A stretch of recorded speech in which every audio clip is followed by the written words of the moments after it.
Welcome to episode 2 of We made it two times. We're very excited. Thank you for participating in this adventure with us. We really appreciate everyone who watched episode 1 and gave us all kinds of comments and feedback and questions. We got lots of things, lots of requests and things people want to know and see. And that is just lovely. So thank you for that. As always, if you have questions of knitting questions, things you'd like to see or understand, let us know. And if you have questions for us too, that's fine. We like that. So why don't we start? We decided that we would start this episode about knitting, since that's why we're all here. So Andrea, why don't you tell us a little bit about what you're wearing? I'm wearing the Branches Cowl by Jamie Hoffman, and it features these beautiful trees that are like, the theme is kind of winter, like when the deciduous trees have lost their branches. It's a Mobius cowl. Oops, they're upside down. And it's got a double twist in it. And so you can wear it different ways, but the way I like to wear it the most is kind of how I was just wearing it, just kind of squishy against my neck. This version isn't the original sample. I actually have that on display at my studio. It looks so pretty every time I drive up and I see it in the window. But the original used these plied bobbins, which I really, really love. It's just enough. It's like smaller than a mini skein, so they're really affordable if you want to use a lot of colors, which we did. I think we used 6 different colors in our original sample, and you blend from one. We picked colors that kind of faded into each other. Jamie picked them, and but you can do so many different color variations. You can do bolds, brights. We had people that did the background in black, which looked like the night sky, which I thought was really beautiful. It was really cool. Yeah. And that's one of our favorite features, probably our favorite feature in Knitrino, is you can change the colors and your chart matches your yarn colors. Yeah. So when you reverse a light and a dark, that's almost impossible to do in your brain without like redoing the whole chart. But Knitrino does all that for you. Yeah. Yeah. And I think one of the things I really loved about this cowl, which I'm really glad you reminded me, because I might want to knit it again. But I love that it's a tube. So you're knitting a tube in the round. So the trees go around, and you're knitting this long tube. You can't see, I'm going long. And then when you get to the end, you graft it together and use Kitchener stitch to kind of seal it up, which I really enjoy. I find that process of just kind of moving the needle through the stitches to be very rhythmic and makes me sleepy. But yeah, it's a really fun knit. And I don't think you said, but that's actually leaving Knitrino soon. Oh yeah, it is. And so how that works is we only offer patterns for sale for a limited time, and then they're no longer available for sale. If the rights revert back to the designer, and that designer can choose to release it on their own if they'd like.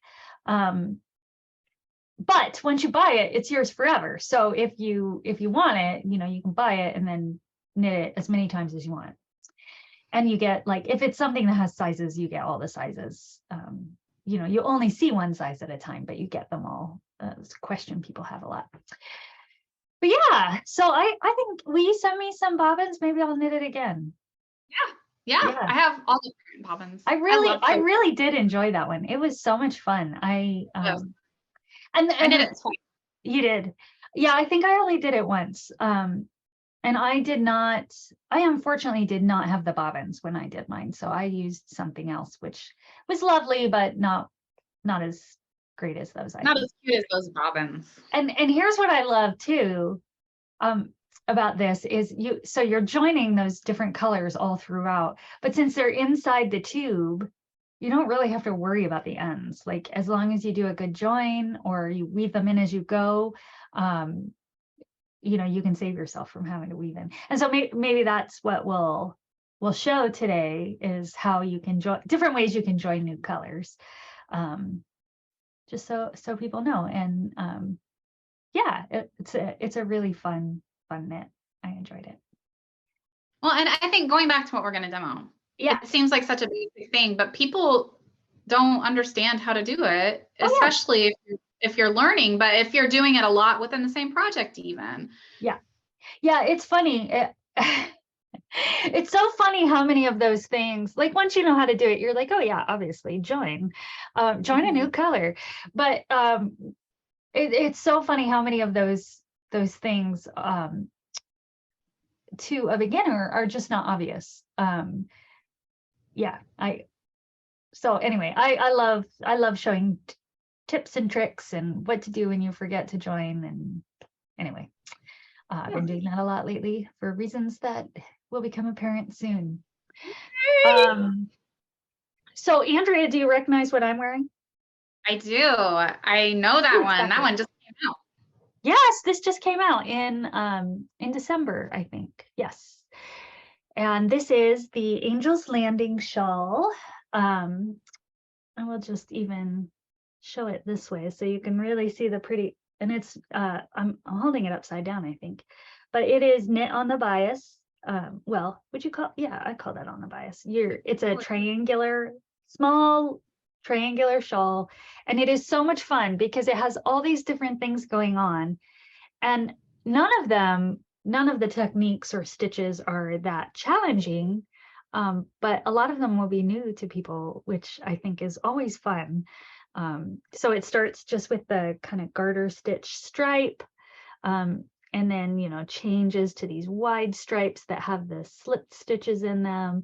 You get the color work mosaic, and then herringbone, which looks so impressive. I always thought herringbone looked really hard, and it just isn't. Like, it's just another stitch, just like all the other stitches. You learn how to do it. You just have to be careful. So what? You have to be careful with herringbone. You have to pay attention. It's easy to make a mistake, and frogging it can be tricky. But if you're very careful, you don't make mistakes, and you don't have to frog. That's what I learned. And this, I will say, this is knit in Julie Asselin's Journey Sport. Actually, do you have the original, Andrea? Yeah, but I also have all of the Julie's Journey Sport on my shelf right here. Look, there it is. Here's the original. I'm jealous of her yarn room. I know. Yeah. So these are the original colors that it was designed in. And I think we're about sold out of those, right? I think so. Yeah. We might have one left. One kit left. But so it was originally a very Southwestern feel. I just love it. Also very like autumny colors, where you've got the deciduous trees are changing their leaves, but the pine trees are still evergreen. I like those color combos. Yeah, and mine is much more like a beach sunset. I feel like mine's Hawaiian sunset. Andrea picked these colors because she knows me so well, but I got like two different kind of teal blues. Then this orange in it is gorgeous. It's called Clementine. And then so it looks white, but it's actually a mint, light mint. So it's a great small shawl. I like to wear it as a scarf with my winter coat because it wraps so nicely around your neck. And Andrea is very good at styling them. I need to take some styling lessons because no, you're wearing it just perfect. I agree. I always try and think, what would Andrea do? What would Andrea do? Have a bracelet that says what would Andrea do? She would order another drink. What? I would.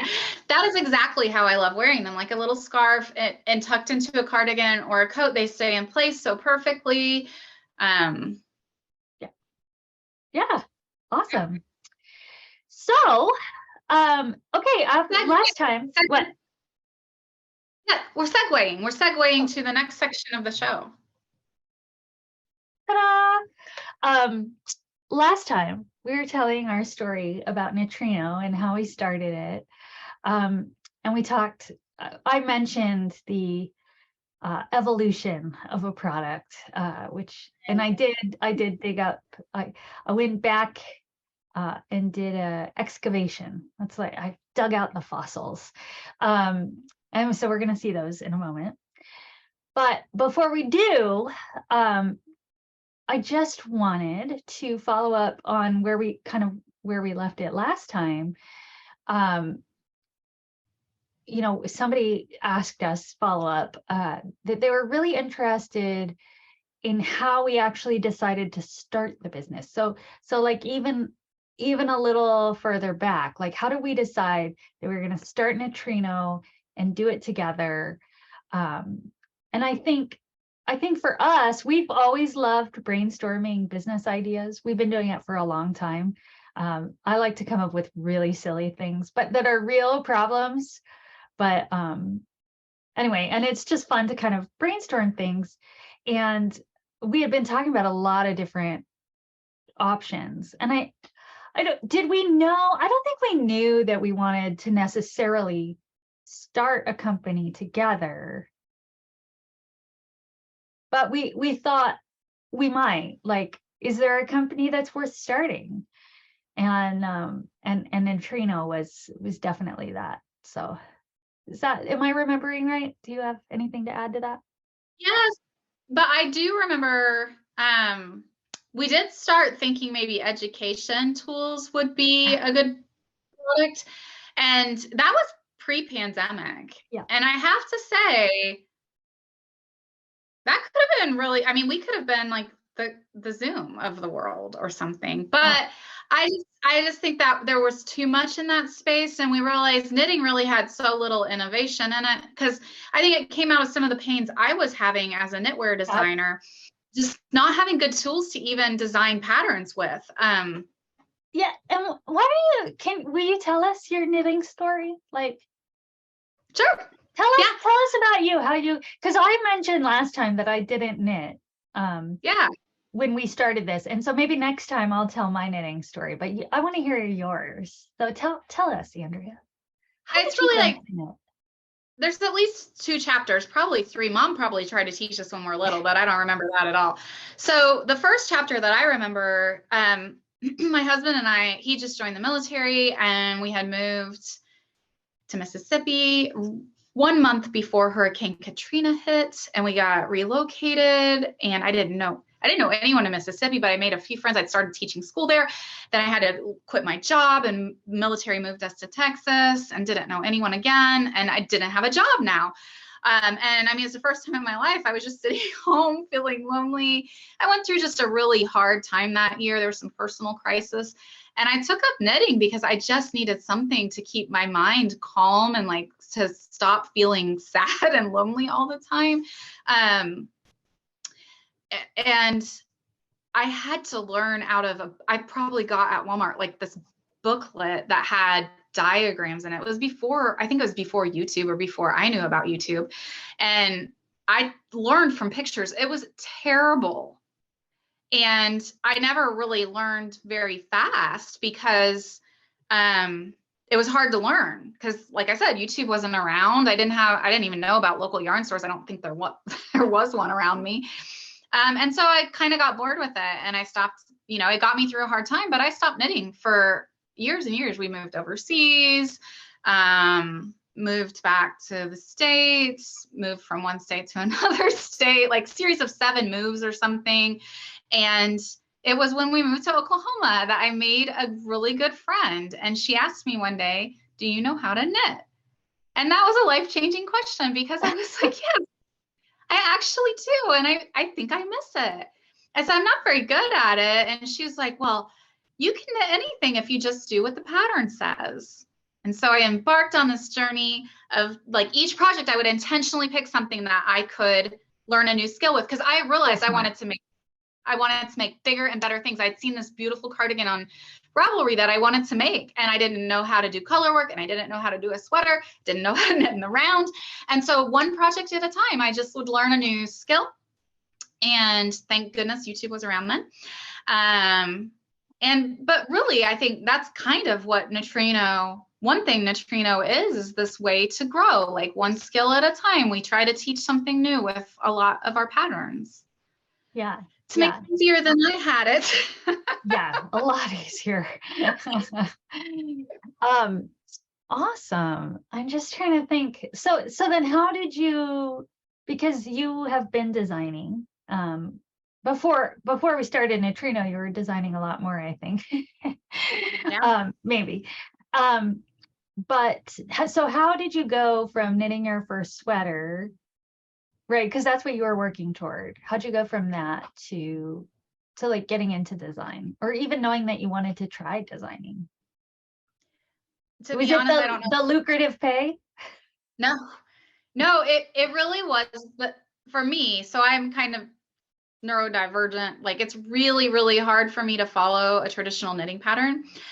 So for me, after I had knit a few sweaters with traditional knitting patterns, and then I read Elizabeth Zimmerman's Knitting Without Tears, and I'm really good at math. So the reading and the dyslexia part for me is hard, but doing math is not hard for me. So for me, it was it was a lot easier to just design my own pattern in my head and knit it than it was to follow a traditional pattern. And so because I was doing that anyway, I thought, well, I could write it down. and because patterns were kind of hard for me to follow, I tried to write them in ways that for me would be easier. And I think some of that trickled into Knitrino too, just trying to make the language around patterns easier for everyone to follow. Yeah. And so then so you started designing for yourself, but then how did you go from designing a sweater for yourself to like getting published? Because was that the next thing? Yeah, I mean, I think a lot of people, it's fun to see your name in print, and it pays a little bit. Like it's enough that I can stock my yarn shelves with. Can I interject one thing here?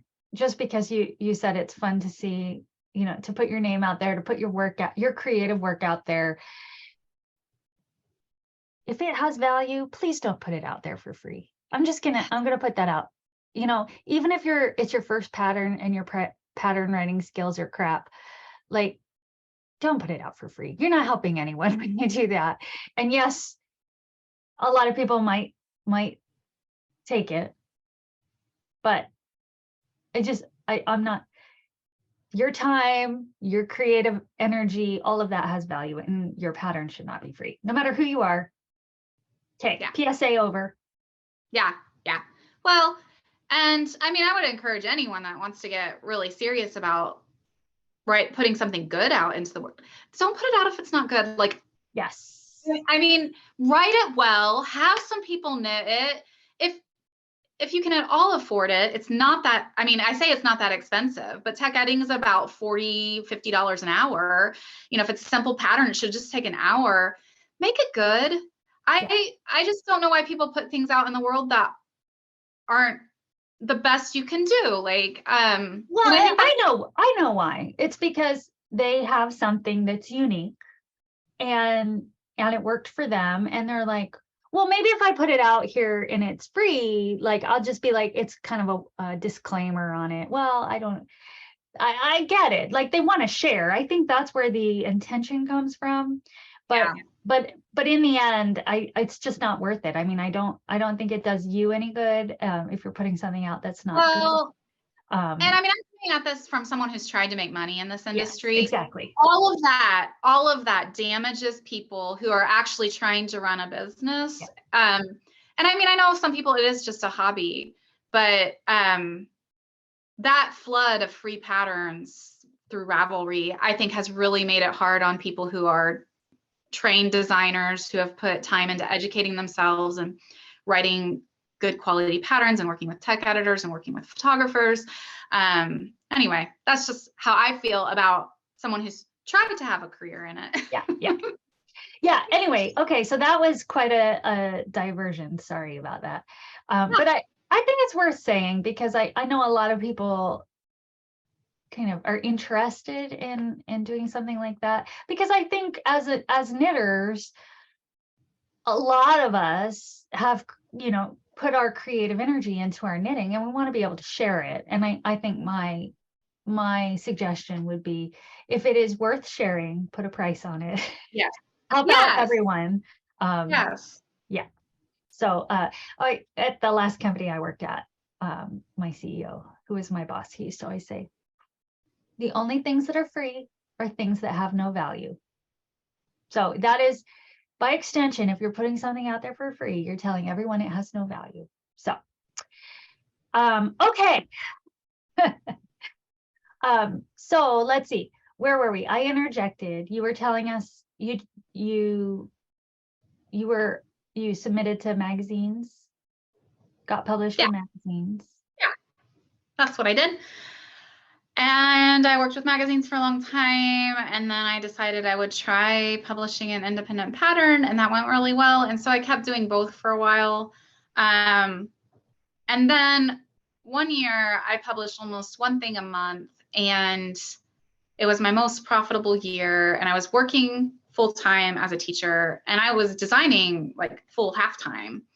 And what I made, even if I had doubled it as a full-time designer, was so discouraging that I really at that point thought, this is not a sustainable business unless I explode.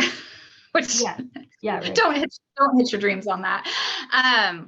Which I think is an important point, right? Like that most designers don't have the volumes to make a living at the price points that are out there right now. Yeah, that's it. And I just kind of, I was working too hard. And so so instead you decided, you know what I'll do? I'll start a business with my sister. And that'll be less work. Well, no, I knew it wouldn't be less work, but I thought that with our skills combined, we could do more than whatever I could just do as a designer, because I had a lot of design knowledge, knitting knowledge, industry knowledge, and you had all this user experience and technologies and technologies.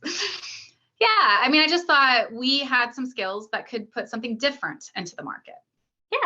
Yeah, and I think we did. We did.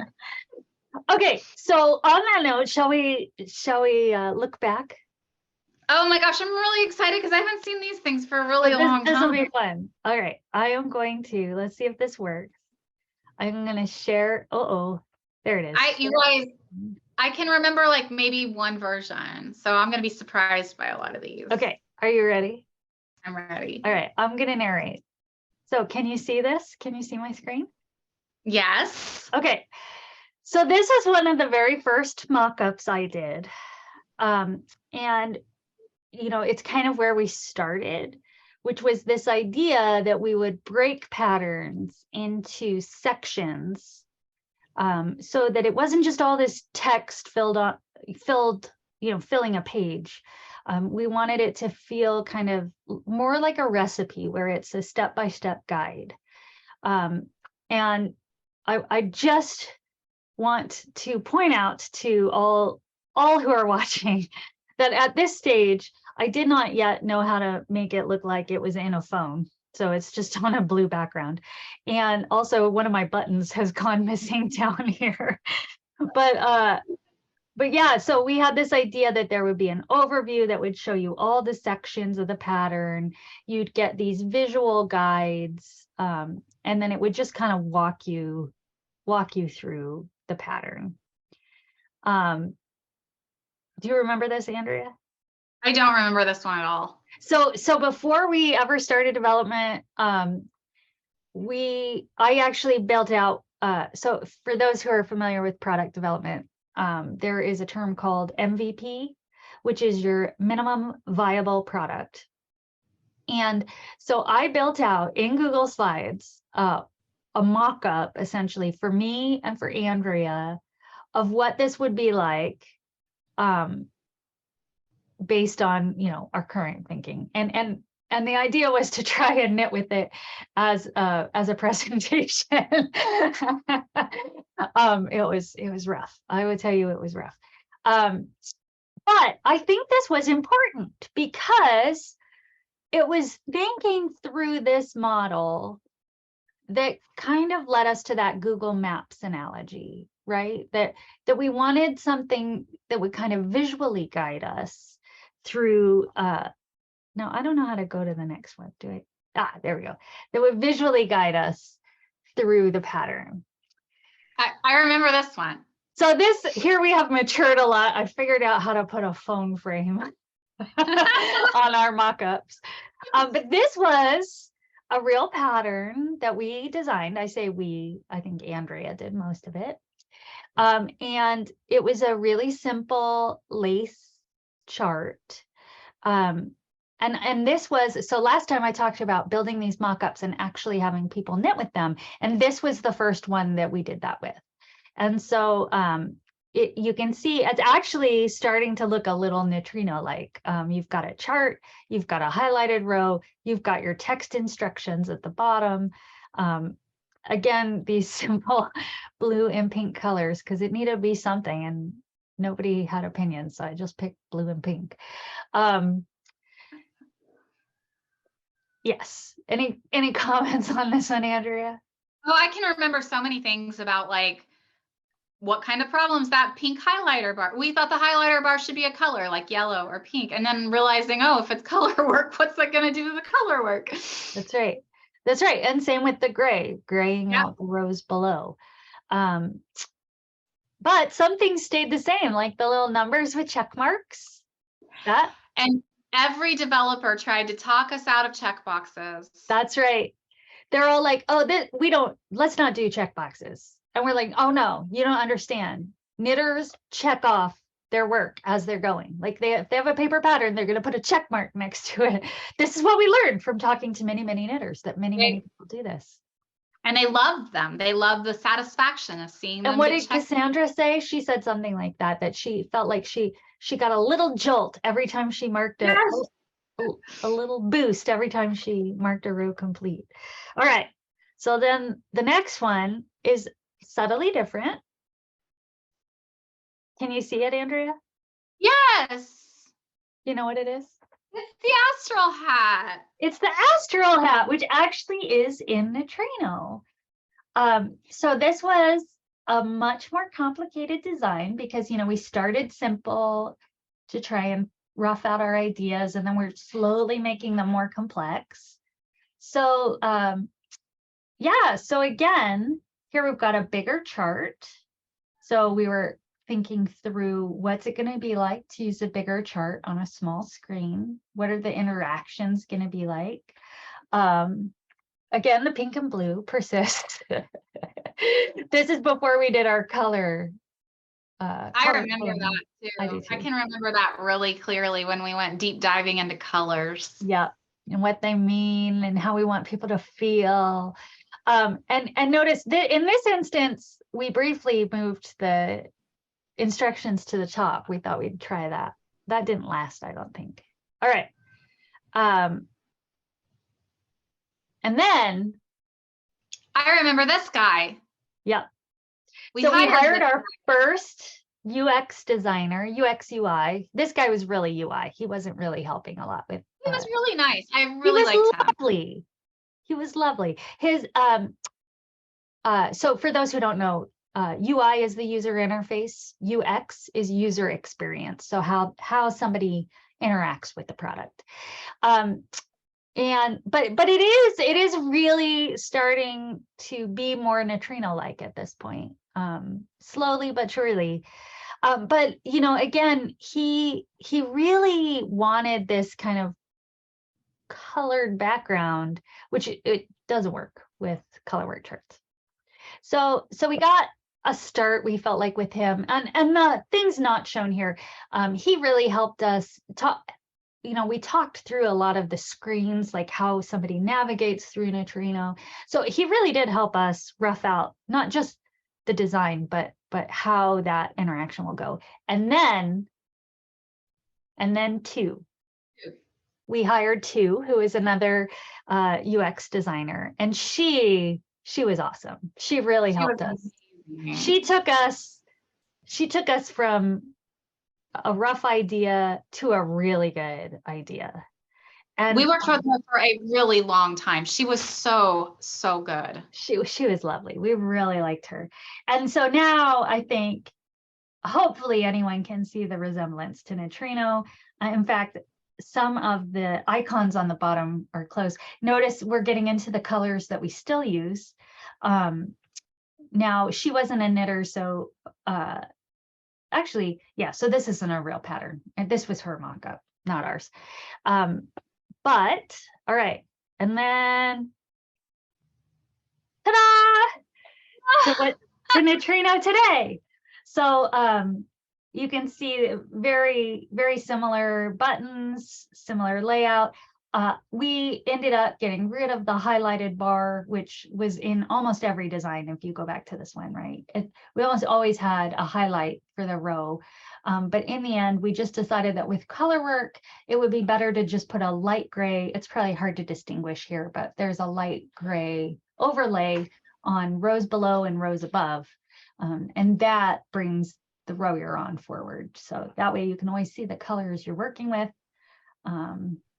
Yeah, and we ended up, so I had closed the text instructions for this. The text instructions generally are on the bottom, and we ended up putting the header, we have this header now, which has some extra controls for zoom and shows you what, it was funny. Do you remember people saying, well, I'd really like to know what section I'm on. So we used to not have any indication of what section you're working on. Now the section title shows up there, as well as a progress bar that I really like. So, I love the progress bar. Yeah. All right. So hopefully that was fun. Andrea, was it a good walk down memory lane? I loved it. I loved it. Excellent. All right. Well, it did make me remember that there's some old versions of Knitrino that I could probably get the downloads for. Oh yeah. No. So there are all these off-brand rip-off app store sites that steal, especially from Google, because Google, you can install an APK file on a Google phone. Anyway, they stole our downloads. So there are bootlegged illegal versions of Knitrino, crappy versions. Please don't install them. We're ashamed and embarrassed. But they're out there on the internet, and I've tried to have them taken down. I've sent threatening letters, but I'm like, oh, well, whatever. Somebody downloads it, not my problem. That makes me so mad. I know. Oh, what were we saying about people's creative work? Anyway. Oh, and also, did you see what glass I'm drinking out of? I love our glasses. Probably hard to see. It says Knitrino on it. I can see it very easily. All right. So, should we do a little? Huh? Should we do a little demo? Yes. We'll see if this works. All right.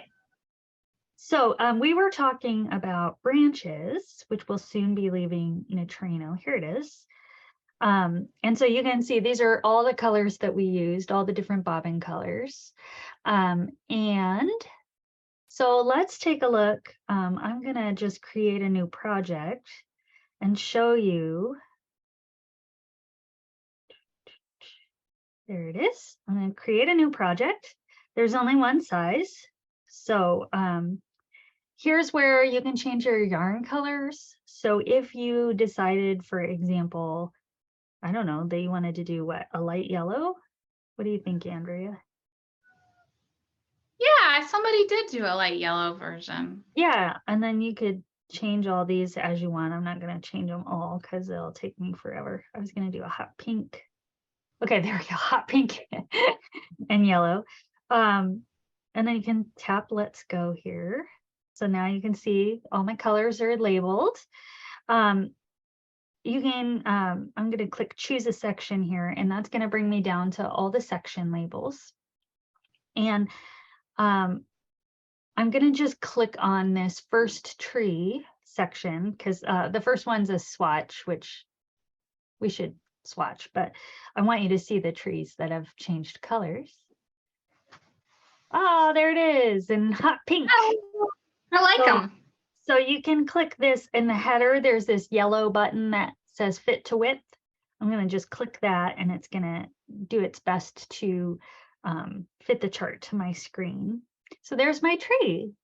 And that, I'll tell you, this makes such a nice way to play around with colors too.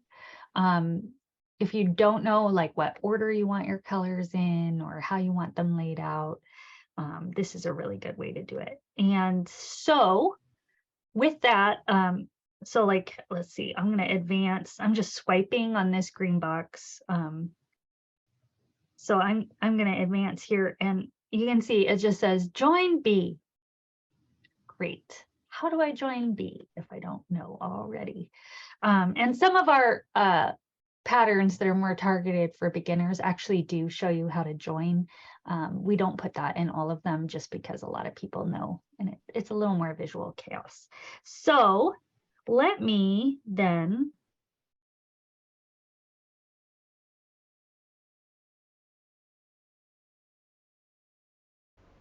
the easiest way to join a new color, and this is what we recommend for a lot of beginners because we like to keep it simple, is just to pick up your new color and knit with it or work with it, whatever the stitch is, and just carry on like that. And then when you come back to this stitch, you have to be a little bit careful because it's loose, right? There's nothing securing it. So you can either weave in this end earlier or just be cognizant of it and then cinch it up when you're weaving in the ends at the end.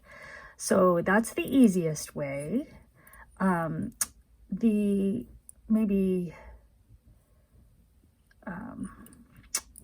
I don't know, the way that I like to do it and the way I usually do it is I go back a few stitches, if I can. Got a tight stitch there. There we go. So I'm just going to go back about, I usually do about 6 stitches, 5 or 6. And then I'm going to weave in the tail as I go, so that it's secure when I'm starting to work with it. And this is exactly the same process that you're using when you're locking your floats.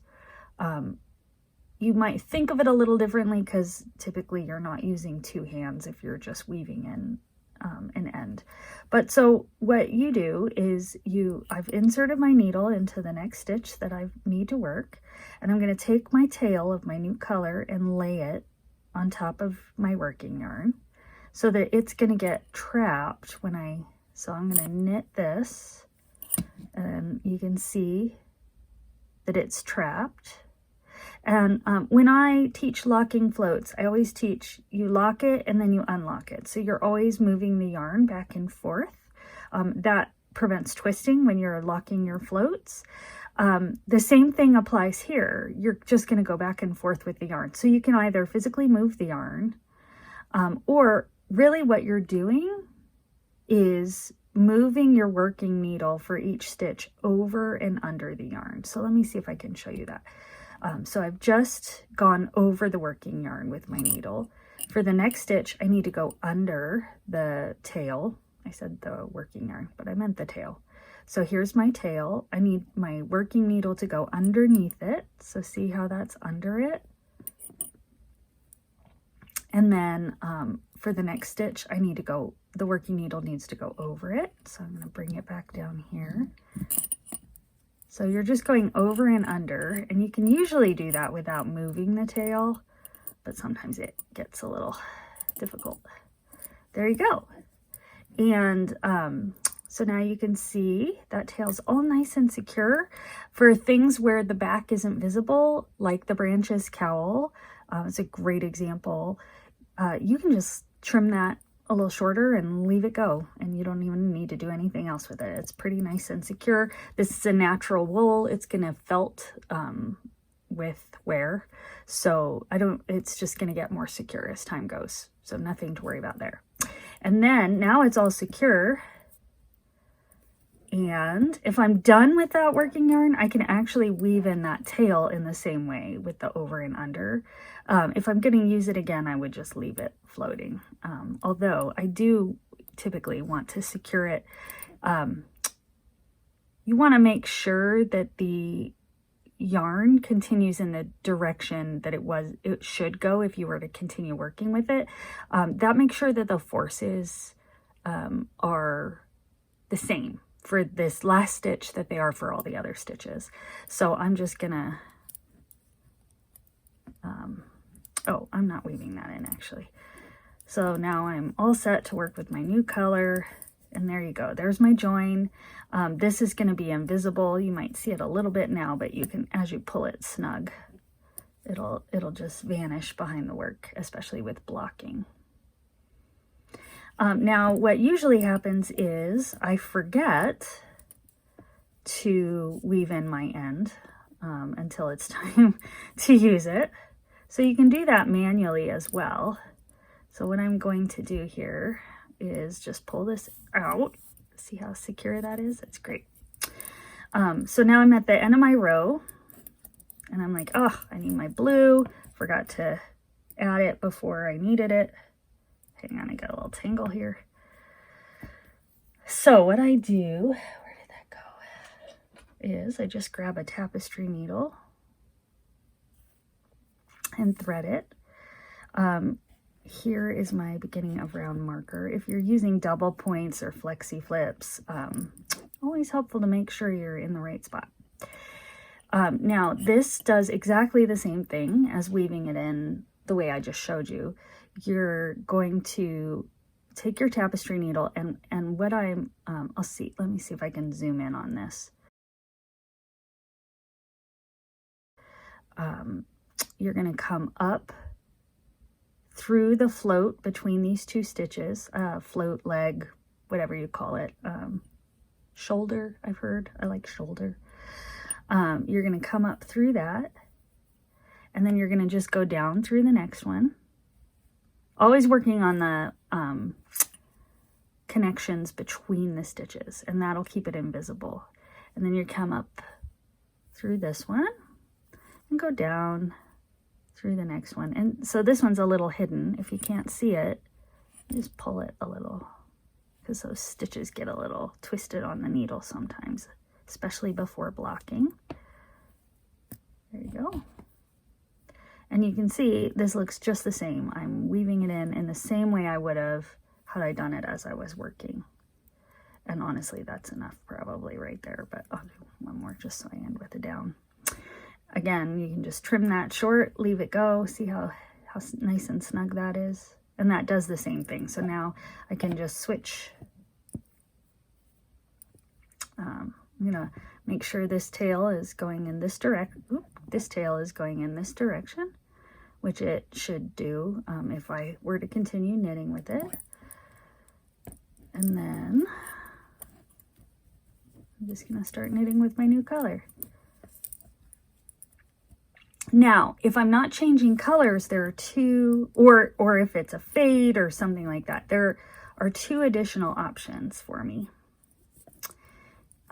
Actually, probably a lot more than two, but let me show you. So, the first one is, and this is one Elizabeth Zimmerman really likes, and I like it too. It's simple, and it works in a lot of cases. Where it doesn't work is if you want really clear, like here I have a lot of contrast, so it might show. That's the thing. If you're changing color, it might show. So you're just going to take the tail and hold it with your working yarn. So if you can see, I know I've got all these yarns under here. If you can see, I'm just holding these two together. And you're just going to knit typically 3 stitches. That gives you a nice secure start. And then you can just switch. You drop the old one, and start working with the new one. And now in like vintage intarsia patterns, this is how they'll always recommend you join the new color. And then you can be a little careful with it to make sure if you hold it so that, you know, the gray is always on top. Actually, when you come back and knit it, it can actually do a decent job of hiding the second color, right? Because those stitches are going to rotate. And then the last way, and it's another way I really like if I'm working with natural wools, something that felts easily and naturally. So not a superwash, nothing with nylon in it. But you can, actually, I'm just going to cut this and show you. Can I get this out of the way? Hang on. Let me...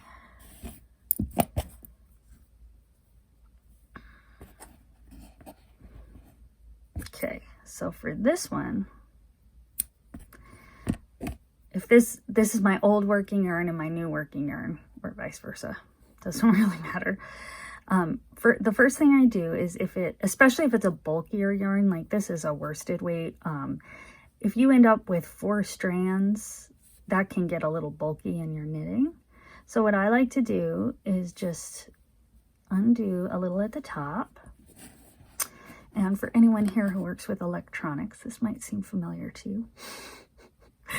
I just trim off one strand of each end, and that's just going to help me prevent bulk. So now I'm going to fuse these together, and you can see, right, that I'm going to overlap them a little bit. So there'll be a little bit of extra bulk, but not as much as if I hadn't trimmed them. And that's my own thing. You can do it without trimming them. That's overcomplicating it, but I don't know, it bothers me if they're bulky. And then, as Elizabeth Zimmerman said, you just put some spit on it. And I don't know that I got quite enough. Hang on. There you go. And you're going to just put those together how you want them and add a little friction, a little heat. Hang on, it's moving. That's the other thing you have to watch out for. There you go. And now I have fused those together and I can just continue knitting as if there was no break. I do that a lot if I'm working with something really fine where the bulk is going to be noticeable, or like a lace that's really airy. So there you go, 3, 4, some number of ways to join a new working color, and hopefully that was helpful. To-do. All right, I'm gonna commute back over here to my normal position. I love that you were able to commute during our podcast. Yeah, it's this giant monitor I have. It's so big. I noticed last time I didn't move my camera when I moved to do the demo, and my volume dropped considerably. So, I didn't know this. Yeah. Well, so we hope that that was fun and informative. I will say, we hope that that was fun and informative. And I mean, let us know, because we're trying to do a little bit of different things. Like, we want to do some talk about knitting, do some talk about our story, and if you want, show you how to learn new things. But if there's something that you prefer, let us know. Yeah, we love listening to what people want. Well, definitely we're going to add special guests, but I think we said this last time. We want to build our following a little bit so that when we have special guests on, they get seen by a lot of people, and not just, I mean, not that you all aren't valuable. You really are. No, I'm going to be honest. You guys surprised us. I feel like we got as many views as I could have hoped for our first episode. So, I mean, I'm really, if you do it again, if as many people watch this one as watch the last one, I think we're ready to start bringing special guests on. Maybe we'll have to see. And we do think we might try to do some live podcasts where you can interact in the chat. I'm scared. Huh? I'm scared of that. Yeah, we may not. We'll see. We need different software probably to do that. Although we might be able to do it with what we have. It'd just be a hack, but we're good at that. You're good at that. Also, I just want to show you this lovely card that I got for my birthday from my sister. It is lovely. Isn't that so cute? It's got a little sweater on it, and it is sweater card.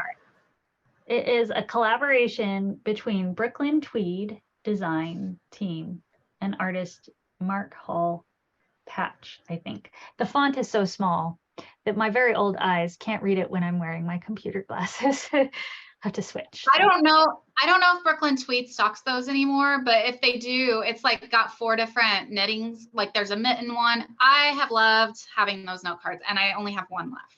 Yeah, they're really nice. It was so nice to open my birthday card and see this. You have your birthday gift? What's that? You have your birthday gift? I do, but I don't want to show it. Okay.